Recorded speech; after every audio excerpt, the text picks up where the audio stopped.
All right, all right, all right. Hello, hello, hello. Welcome to Be So Light. Welcome, welcome, welcome, welcome, welcome, welcome to Be So Light.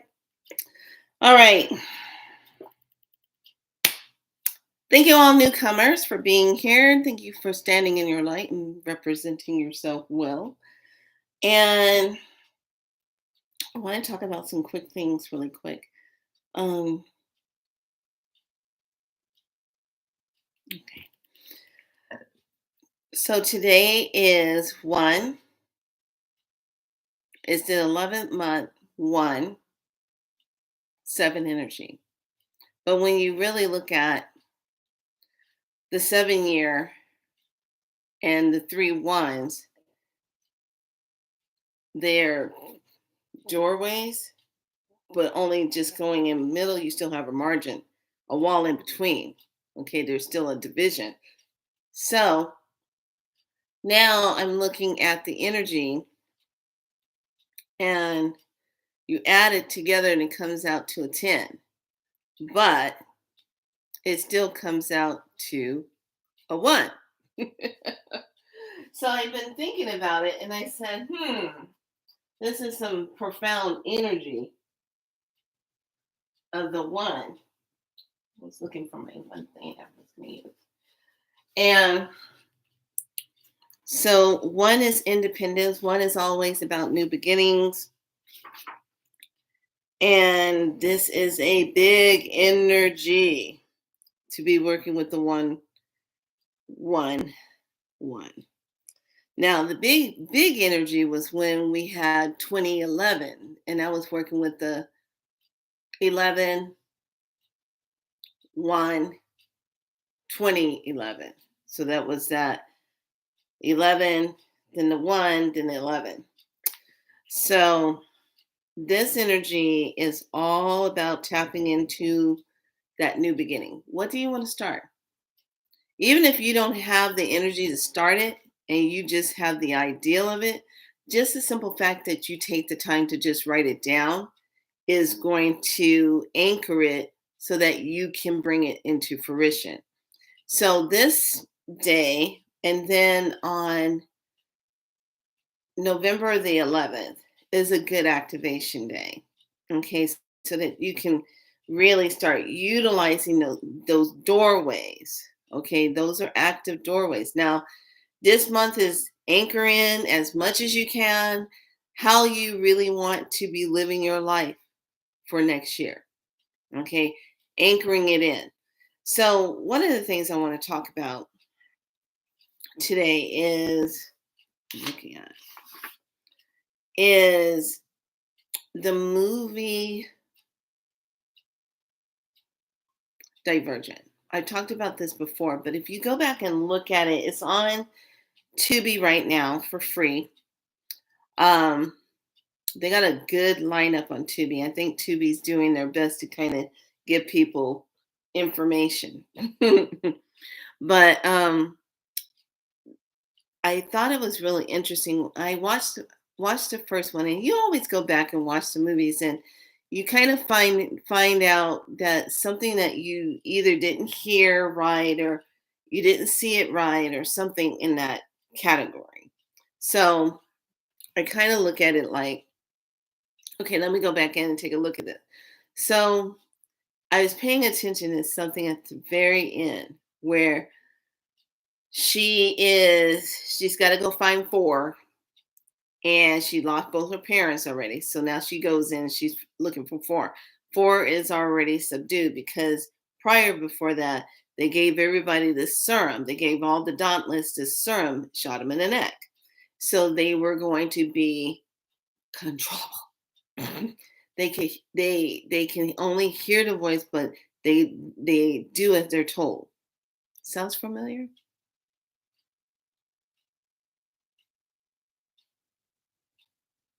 Where have I heard that before? Does anybody know what I'm talking about? Where did we hear that before? Anyway, sounds familiar, doesn't it? Oh, yeah.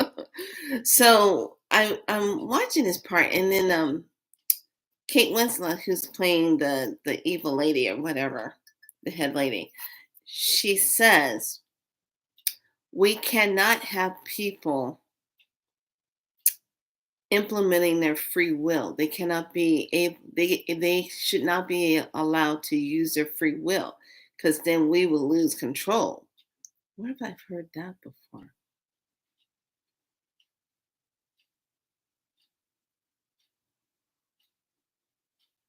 So when they gave Gauntlet that creative serum, and they were all lining the people up, getting ready to execute these people for no reason. Where have we seen that before?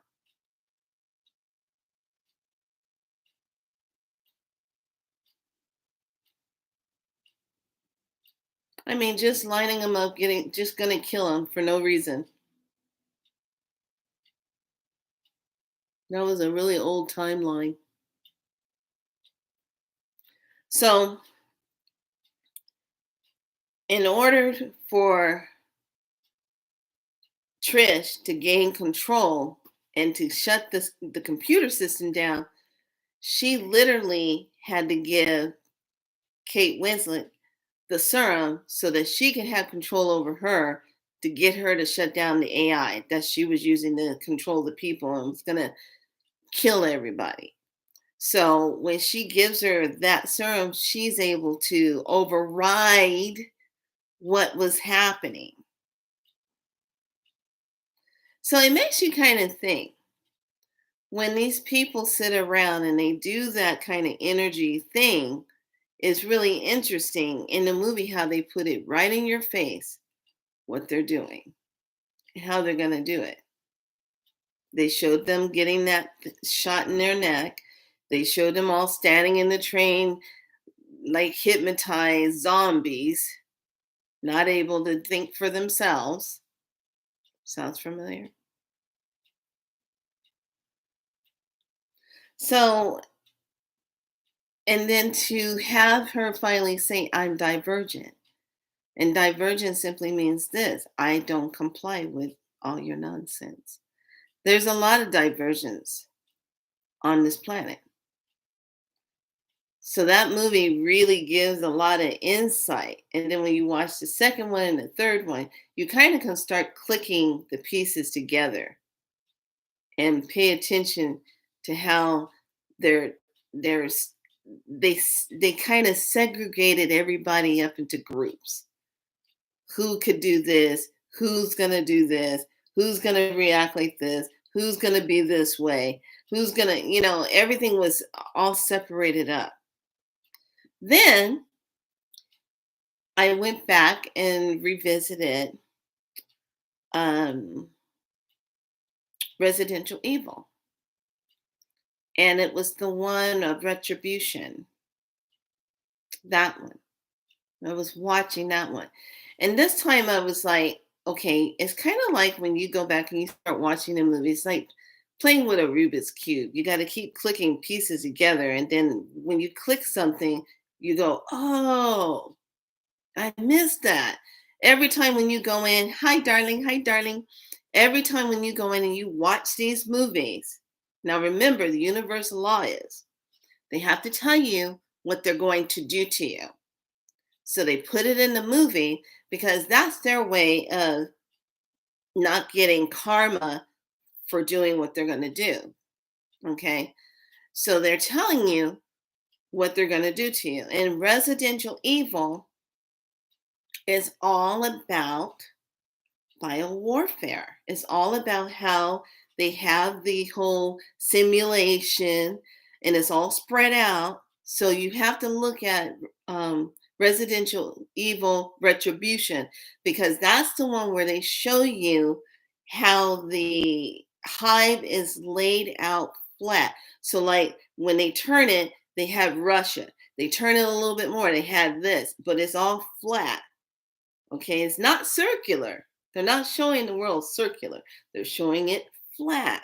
They're showing it in a turning disc. And I was like, just makes you kind of look at it and say, what the? It's kind of like this. When you start really standing in your light of yourself and you start asking questions, you start looking at things with that mindset. You come from that creative space of yourself and you start looking at it. You start to really see it for what it is. And this is the part make that's going to bring the sleepers and the awakers. Okay, the sleepers are just going along with the program. The awakers are the divergents. We're saying no. We're like no. We're doing our thing. We're gonna have our purpose. We're gonna do how we are here to be and living your life accordingly to that. So those are two movies that you should watch, and I'm going to tell you why you watch them. There's a hidden thing inside the movie. When they put these type of movies together, they're literally activators. Okay? Depending on what your level of consciousness is, it can activate you to just stay kind of like la la land, or it can activate you to go, what the hell? Okay, so pay attention to that. Um, all of those are on Tubi, and you can watch those if you even have them in the collections of your own movies and things. You might want to take a look at that and review it again, um, because that is really, when you look at everything, it's really bringing it up. And so, one of the things I'm noticing every single day when I'm waking up and I give my gratitude in the morning and I line up my intentions, set my intentions in motion so I know what I'm doing for the day, it's starting to feel a little strange. Like, I remember when I was younger how I used to wake up and I would be like, oh, what am I doing today? And get in my car and go to that job, make my money, yada, yada, yada, la, la, la, la. Go shopping, go have all these meals with my friends and sit down. That's back in the day when I was younger. And this is what happens now when you are moving up in your age and you're getting a little older, you start watching your friends pass away. You start watching things change. And then, if you stay on the planet long enough, you start to witness the looping, the repeat, the timelines that keep looping themselves. Okay. And another movie, if you want to learn about that looping stuff, watch the movie called Looper with Bruce Willis. Now, the person who is existing on the planet looking like Bruce Willis right now that has dementia or Alzheimer's or Parkinson's, whichever one he's been told that he has. He's getting ready to go. He's going bye-bye. If you haven't noticed, a lot of the so-called star energy people are slowly, yeah, that's a good movie, Looper, because that one tells you right there what they were using for currency. They were using silver bars, and then how they had to catch the timeline of the person who was looping through. So if they were going to try to change things, that's a good one. But I'm watching and I said, okay, they're setting us up because soon Bruce, the person that we know as Bruce Willis that played him, is going to be gone soon. Okay, he's going to he's going to exit out. He's going to exit out. The person that looks like Deepak Chopra, he's getting ready to go bye-bye. So they're doing it in little spurts, showing these people that we know or have grown up with and bought books from and watched movies of, they're exiting like this. Okay. Mostly because long time ago, and now it's playing out now on this timeline. Okay. You got to remember everything is a timeline. what timeline was it all actually done on, and now they're presenting it on this timeline. Kind of like, oh, well, let's catch everybody up now. Really? So, the one energy today, if you know exactly, get very, very clear on what you want to create, what your purpose is, what you're coming into, and really write it down and step into it. That's going to be your anchoring point of what you're going to really boost when November 11th comes around. Okay. It's all about those timelines, how you're anchoring. Once you anchor this, then we'll have December to do that energy and anchor that. And then January, we come right back around and do it again with the 111 and the 118 energy. That's going to be a 1 again. So do you see, if you mark it, that's a loop. Then the 12 is going to complete the rest of the loop. And then by the time we hit January, that's another loop. Okay, that's three portals, creating loops. So anchor in your true energy, your truth of what you are creating so that you have it in place. Okay, so the energy, I'm going to pull a guiding light energy, and then I'm going to pull the frequency one. Oh, oh.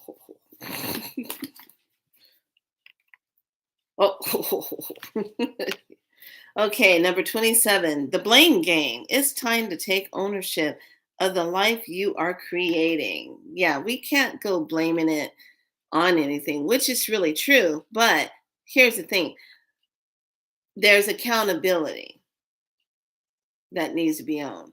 If, say, for instance, if I went out and carelessly, I don't know, what could I see? I'm trying to think bad and I'm trying to figure it out. What could I do that was really, really bad? Okay, say that I take a glass vase and I see a whole bunch of people walking by, but I don't care.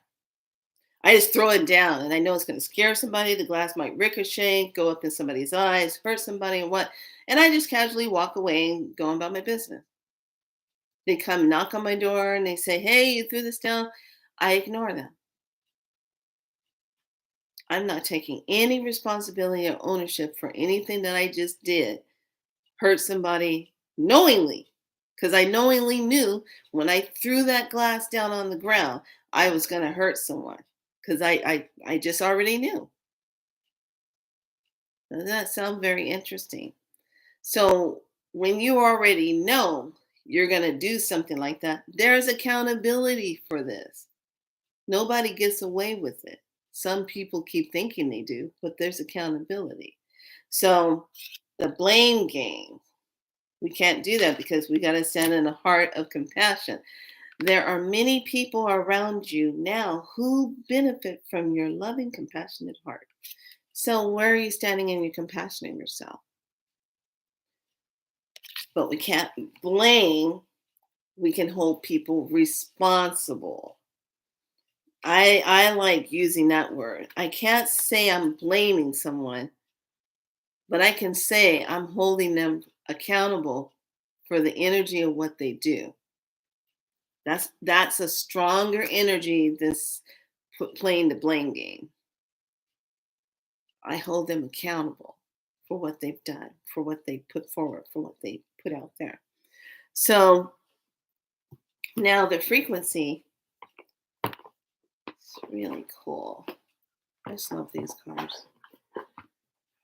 And something else, ever since I did the storage move from over the water of Folsom over to one side, staying, which is now 10, 15 minutes away from me versus almost 30, 40 minutes away. I closed that door. Ever since I did that, this is a weird thing. there was a guy that I got in contact with that I wanted to talk to about real estate. Never heard back from him. Everything was just quiet. Never heard anything. I could put it out there. He was did nothing. Closed that vortex. I closed that portal. I closed that energy. Got rid of all that stuff that I didn't really want to, but I did it anyway. Boom! It was like yesterday. He texted. He says, I. This is how you know someone is taking care of business and they're owning their stuff. I apologize for not getting back to you soon enough because I got wrapped up in some stuff, and then I didn't realize that you were a friend of blah blah blah, and she referred you to me, and I apologize for not getting back to you soon enough and you not being able to connect with me. I apologize. He used the magical words. Apology shows accountability, so shows that you are genuinely have ownership for what you did. Okay. When someone apologizes, they show ownership. When someone says, I'm sorry, anybody can say, I'm sorry. They're not owning it. There's a difference in the frequency and the energy of those two words. But apology means I'm fully taking ownership for what I did. Sorry means, oh, I'm sorry about that. I'm just going to blow it off. I mean, look at the frequency of it when people say, oh, I'm so sorry about that. Oh, I'm sorry about that order. Oh, I'm sorry that you didn't get that. Oh, I'm sorry. Oh, you didn't get delivered. Oh, I'm sorry about that. But when a person says, I apologize that you that happened to you. I apologize that we didn't get that out on time. That shows full ownership for the whole thing. And then what did I do? I just said, apology accepted. I will be in contact with you. I have some questions, and then I would like to start the process. Just like that. I was like, dang. Talk about when you get rid of stuff, how it happens. Okay, curiosity, zeta, spiritual expansion. I like this one. Zetas are good. They're not, all zetas are not bad. I've worked with a lot of zeta beings. They're tall as hell, and they are really, they're in this. Let me show you what one. I got this done by Cynthia, who was a ET specialist, and she did this. She put this together. I have 3 handmade statues by Cynthia's apprentice, because when Cynthia passed away, she left her apprentice to continue doing the work. So this is a Zeta Reticula. And they are teachers. They are educators. They're not like educators like down here educators. They are the ones that can kind of like activate your codes to kind of like jumpstart you, give you energy of messages, and they are guiders. They like to teach. And when I went on my journey with this particular one, this was the one that was helping me to anchor in spiral light, the work that I do now. Got trained by this being, and then working with, what's the other one? Lemurians. Working with Lemurians. This particular being brought me to the mother Lemurian stone. The mother, the one that puts the seeds out. You got to have a mother that's going to release the seeds, right? This mother Lemurian was so beautiful and was so big. When I was standing in front of it, I couldn't even talk. And his words were so funny, and they don't talk to you like the. It's all telepathy. And when he's talking telepathically, he's talking to me. He goes, well, I guess we can't go any further because you're just standing here looking at Mother Lemurian. So I'm going to have to put you back. And when you're ready, we'll continue on. And I just remember I was just standing there like, just looking at this huge crystal. I mean, this crystal was as tall as, I honestly have to say,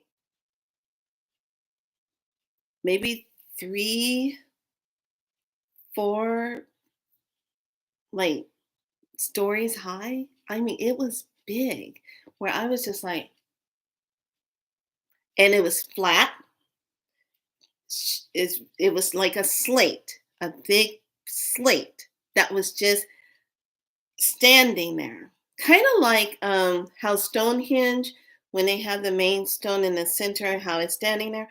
This one was standing there, but it was huge. It was super wide, super tall, and it had all of the connection memory of every Lemurian on this planet. Every Lemurian comes from this Lemurian that is here in our realm. So, this is how a lot of the teachings, these beings came to me, and I worked with them. I wasn't scared of them or anything because they would introduce themselves and say, "Hey, I'm here to help you learn about what you're going to be doing." Da da da da da. I'm like, "You kidnapping me?" He goes, "No, I'm not kidnapping you." I say, "You gonna bring me back?" "Yeah, I'm gonna bring you back." And man, talk about some of the things that when you go up on some of these ships. Now there's man-made ships, but there's the Star Beam ships. Okay, the Star Beam ships, super quiet. You don't know, but you get kind of discombobulated because the mechanism of how they work can really gyrate you. It can kind of like make you feel discombobulated when you come out of it. You kind of have to rest a day after you've been on a journey there. But I just remember the first time I went into a Pacific type of ship with this one, and everything was just touch. You could touch everything. You could just, and I was like, oh, so this is where all our technology comes from with our phones and our computers. And when we can say, yes, but you're still behind. You're still behind. Your race has not caught up yet. And I was like, oh, well, that's sad. Hopefully we'll get there. So yes, that's our plan, to watch you all elevate. I was like, hmm. So just knowing I came in contact with things like that. So, but I can definitely say they're great teachers. And you can go, and her site is still kind of up, but it's a little bit harder to find. I would definitely go on the app of DuckDuckGo so you can find it, because that would be, it's putting it into the older archives so you can find that. Put the app DuckDuckGo on your phone, go into the app. If you're using DuckDuckGo on a regular computer or your phone through Google, you're not going to get the same info. It's going to be infiltrated. So, so just take a look at that. So the Zeta, yes, information. They're all about that spiritual expansion, and they're very, very in tune with, when they work with you, what you are here to do.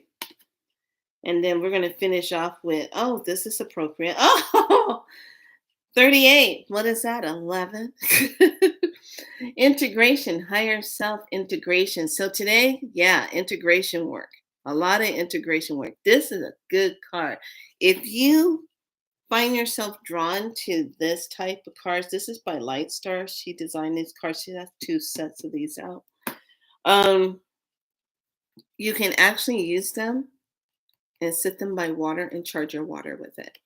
And they work really good as chargers. Okay. But this is integration. So, with that being said, I just wanted to hop on here and to really encourage you to get clear and think about what it is that you're going to anchor in for next year. Okay. How you're anchoring that. Because once we hit December, especially over here on the when we go into our winter time over here, it is that energy of quiet, stillness, reflection. Things get quiet. All of the tree sapling pulls way down. Everything gets still and bare, quiet until it's time for spring again to move forward. So it's better to go ahead and start having a lot of the alignment anchored now. All right. So I hope this helps all of you to really understand the power of the one. It's all about new beginning, but it's all about being clear and setting clear intentions so that you can anchor that in. Okay. All right. One of the good books I like to use is Messages from the Numbers. And this is by Elena Fairchild. I like her. She has a lot of good material and she really helps you to understand about the numbers. So, and there's lots of other numbers out there, number books, but go to the high heart self. Now, I'm going to leave you with this one thing right here. It's your clavicle. Okay. Two fingers right here in the center. That's your thymus.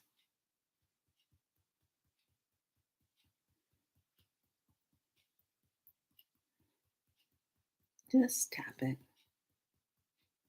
Makes you feel better.